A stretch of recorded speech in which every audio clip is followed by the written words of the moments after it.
ubwami bw'ibikoko, intare, inkoko n'imfyisi. Uyu munsi tugiye kuraba igice ca gatanu. Niwe bagiye kuri subscribe, like na share. Uyu munsi tugiye kuraba igice ca gatanu. Ndibaza mwese aho twahereje mwarahabonye. Mu muji ama mu gisagara ca Vichagani haje inyabu iteye ubwoba. Ibikoko byose byarikanzwe kimara kubona iyo nyabu. Iyo nyabu yari inyabwenge cyane. Iyo nyabu ibikoko byose bibonye byaratangaye cyane. Niho twamaze. Uyu munsi tugiye kuraba igice ca gatanu kivuga ngo ububasha bwo guceceka. Mu gisagara ca Vichagani hari umugani wa kera wavuga ngo uwucereje awe uwucecece cyane niwe atwara imisozi mu mutima. Uyu mugani sinzi ngusobanura iki. Kuri ivyo rero kugira ushobore kumenya ico vyasobanura bisabwa ukurikire kino kiganiro. Haciye iminsi mikeyi Muzehekinya ashinzwe kuba umujanama mukuru w'umwami Nkoko, ibintu vyatanguye guhinduka mu gisagara. Igisagara cyari gituje ariko hari uguceceka kudasanzwe nk'igihu kinini ama nk'igicu kinini. Ivyizi yari iziko iri mu kaga iravuga iti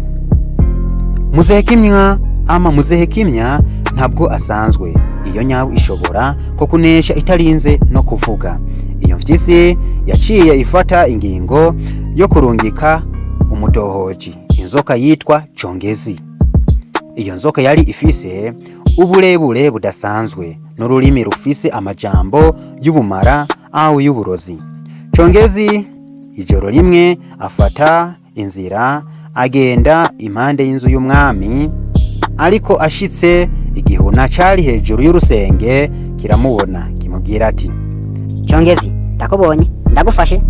Chongezi yigira nkaho ataco azi.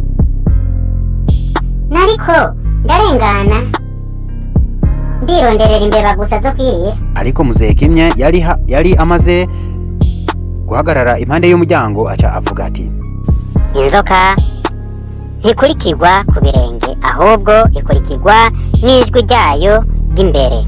Watumwe kandi turazi uwakutumye.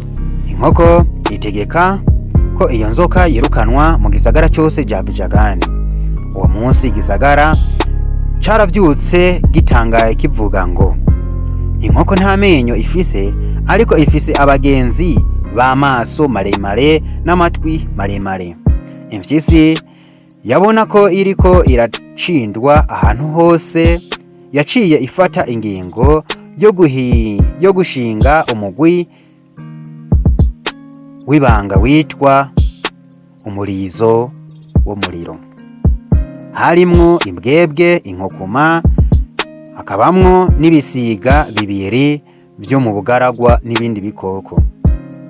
Bitegura gukwiragwiza ubwoba buhoro buhoro, byonona imirima, byonona n'ivyo kurya byo muri stoke. Inkoko kugira bivuge ngo inkoko yarananiwe, igomba ituma ibikoko byose bipfa n'inzara. Ariko Muzehekinya yari yamaze gushiramwo abarinzi, inkwavu zidoriya hose. Yaciye azitwa izo nkwavu amatwi y'igisagara. Umunsi umwe bamuzanira ubutumwa bukomeye. Ya nyabu Muzehekinya bayizaniye ubutumwa bukomeye.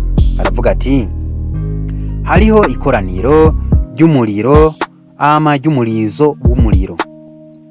Ejo mwijoro munsi y'igiti c'igitangaza hariho inama biswe umurizo w'umuriro izobera hariya hepfo munsi y'igiti c'igitangaza.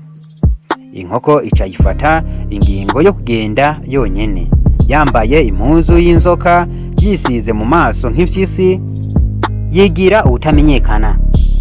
Yumva imigambi yose, umugambi wose, ubumara bwose bwakozwe mu majambo. Inyuma y'ikoraniro inkoko iragaruka bucece buhoro buhoro, ibwira Muzehekinya ati ubu mfise ibimenyamenya awe ibimenyetso, ariko nzokoresha ubwenge si intambara. Mbega inkoko yoba izobashira ahabona? Yoba izobashira mu ruhame canke izoshiraho umutego munini kuruta? Kandi umugwi w'umurizo w'umuriro uzobandanya gucana umuriro w'ububeshi.